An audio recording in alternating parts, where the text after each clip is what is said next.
Bonsoir. Aujourd'hui, je vais vous présenter mon projet débunké. J'ai choisi d'analyser un reel, en d'autres mots, une vidéo sur Instagram du créateur de contenu Uglyman, aussi surnommé Alex. Dans cette vidéo, il exprime son avis à propos des fines bouches. Premièrement, qui est Alex? Alex est un créateur de contenu qui a pour habitude de raconter ses expériences personnelles par le biais d'un vocabulaire très soutenu, parsemé ici et là de beaucoup d'humour. À travers ce reel, donc cette vidéo sur Instagram, je trouve que Uglyman, le créateur, a pour intention d'informer ses auditeurs sur ses opinions et ses expériences personnelles.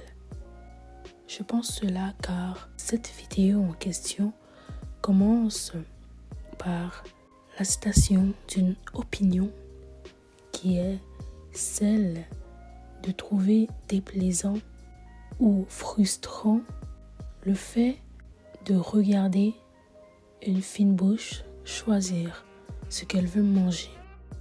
Ensuite, il soutient cette opinion par une expérience personnelle, dont celle qu'il a vécue avec sa sœur dans un restaurant. Il ne cherche donc pas à convaincre ni à persuader. Il cite et il informe tout simplement. Ses opinions sont donc basées principalement sur sa philosophie et ou son idéologie. Je dis cela car dans ce reel, il ne présente aucune statistique ou ne cite aucun document ou fait ayant demandé de la recherche pour supporter son opinion. Parlant d'information et d'opinion, ce reel est un contenu qui détient les deux. En effet, il s'agit d'un contenu d'opinion car au début de la vidéo, le créateur présente son opinion sur les fines bouches. Donc, d'après lui, la chose la plus frustrante dans le fait de connaître une fine bouche, c'est de les regarder choisir ce qu'ils veulent manger. Ceci est son opinion. Ensuite, il raconte une anecdote pour la prouver. Il raconte l'histoire d'une sortie qu'il a fait dans un restaurant japonais avec sa famille et comment, j'en déduis après ses réactions, sa sœur, une fine bouche, l'a frustré et embarrassé. Ainsi, il donne de l'information sur ses expériences personnelles pour supporter son opinion, qui est tout aussi personnelle. D'après mes recherches, j'ai pu comprendre que l'opinion qu'arbore l'auteur, donc une certaine aversion et un certain mépris pour les fines bouches, serait tout simplement une question d'ego, une question de goût personnel et tout simplement une question de perception.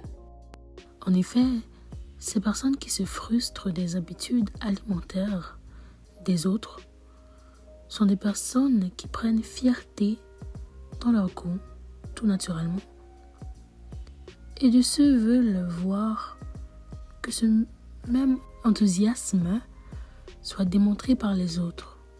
On peut le voir quand il parle de son admiration, de son amour fort pour la nourriture au début de la vidéo. Quand il dit ne pas avoir mangé toute la journée pour ce dîner japonais-là. La vision du monde de Ugly Men est partagée par plusieurs dans le monde. À travers mes recherches, j'ai appris qu'il y avait des pages internet dédiées à aider, entre guillemets, les gens à ne plus être des fines bouches. De plus, dans les forums, il semblerait avoir certaines lignes où certaines personnes discutent de leur haine pour les fines bouches. Il y a certainement une continuité et en général, l'auteur n'est pas seul à penser de la façon qu'il pense. D'après moi, la relation qu'il a avec sa famille, plus précisément sa sœur, les relations qu'il a avec d'autres cultures, car les recherches suggèrent que plus on est exposé à certaines nourritures, plus on les aime.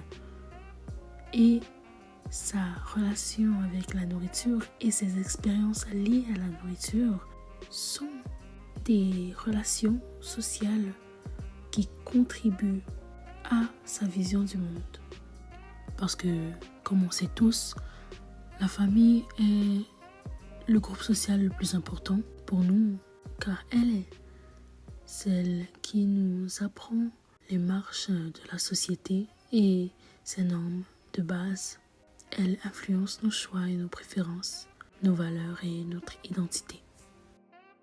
Son expérience avec la nourriture et ses expériences liées à celle-ci jouent également, contribuent à sa vision du monde, car d'après Cathy Kimball, enseignante et parleuse sur le TED Talk, les 5 P de picky eating ou des fines bouches sont le palais, la douleur, le processus, la pression et le pouvoir. Toutes ces expériences-là et sentiments, etc. jouent sur la probabilité qu'on a à être des fines bouches et sur notre ouverture aux cultures et à de nouvelles nourritures. Ceci est tout. Merci pour votre écoute.